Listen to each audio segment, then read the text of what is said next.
مناع للخیر، خیر کے کاموں کے ساتھ رکاوٹ بننے والوں کا پارٹ نہیں بننا چاہیے۔ کھڑا ہو جائے، اللہ اس کی مدد کرے گا انصاف کے ساتھ کھڑے ہونے کی وجہ سے۔ اور خاص کر وہ کام جہاں دین کے کام ہو رہے ہوں، جہاں دین کی بنیاد پر کوئی کام ہو رہا ہو، اگر وہاں کوئی رکاوٹ بنے گا اس کے تو ایمان کا بھی خطرہ ہے، اس کے تو ایمان کا بھی خطرہ ہے۔ بڑے لوگوں نے اپنا نقصان اٹھایا،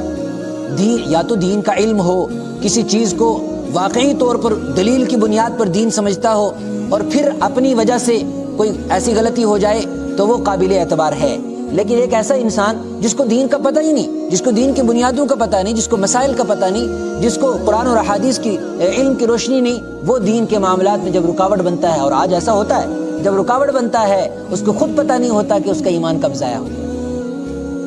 قرآن پاک میں آیت ہے، سورہ محمد کی پہلی آیت، الذین کفروا، وہ لوگ جنہوں نے کفر کیا، وصدوا عن سبیل اللہ، اور اللہ کے راستے سے روکا، اضل اعمالهم، اللہ نے ان کے اعمال بھی برباد کر دیے، اللہ ان کے نیک اعمال کو بھی برباد کر دے گا۔ اور دوسری جگہ، من اظلم ممن منع مساجد اللہ ان یذکر فیہا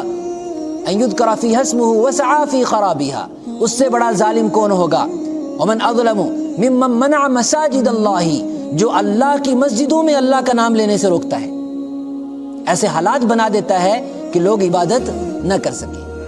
وسعی فی خرابها، اور مسجدوں کو اجاڑنے میں کوششیں کرتا ہے کہ مسجدیں اجڑی رہیں، اور ایسا ہوتا ہے وہ کام جن کو فروغ دیا جا رہا ہے اور ان کی وجہ سے مسلمان بے نمازی بن رہے ہیں، یہ بھی مسجدوں کو غیر آباد کرنے میں آتا ہے۔ اسی طریقے سے بہت ساری آیتیں ہیں جو اس مضمون کو کھولتی ہیں کہ انسان کو کبھی کار خیر میں خود حصہ لینا چاہیے، لیکن اگر خود حصہ نہ لے رہا ہو تو کم سے کم دوسرے کے لیے رکاوٹ نہیں بننا چاہیے۔ ایک بات اور، کچھ لوگ ایسے ہوتے ہیں جو اپنے اخلاق اور کردار کی بنیاد پر مومن ہونے کے باوجود بھی دوسروں کے لیے اس دین میں آنے کے لیے رکاوٹ بنے رہتے ہیں۔ میں پھر ریپیٹ کر رہا ہوں اس بات کو، وہ لوگ جو اپنے اخلاق اور کردار کی بنیاد پر، اپنی لائف سٹائل کی بنیاد پر غیر ایمان والوں کے اس ایمان میں آنے سے رکنے کا سبب بنے ہوئے۔ کیا مطلب؟ اس کا مطلب یہ ہے کہ وہ لوگ جو ہیں تو مومن، اور ایسے لوگوں کے ساتھ ان کا اٹھنا بیٹھنا ہے کہ وہ ان کے اخلاق سے، ان کے دینداری سے متاثر ہو کر اس دین کے اندر آ سکتے تھے، لیکن انہوں نے اپنی زندگیوں کی جو امیج ان کے سامنے پیش کی ہوئی ہے، وہ غیر ایمان والا وہ یہ چاہتا ہے کہ میں تو کبھی اس دین میں نہ آؤں، اس لیے کہ اس میں اور میرے میں کیا فرق ہے، یہ تو میرے سے بھی اوپر ہے۔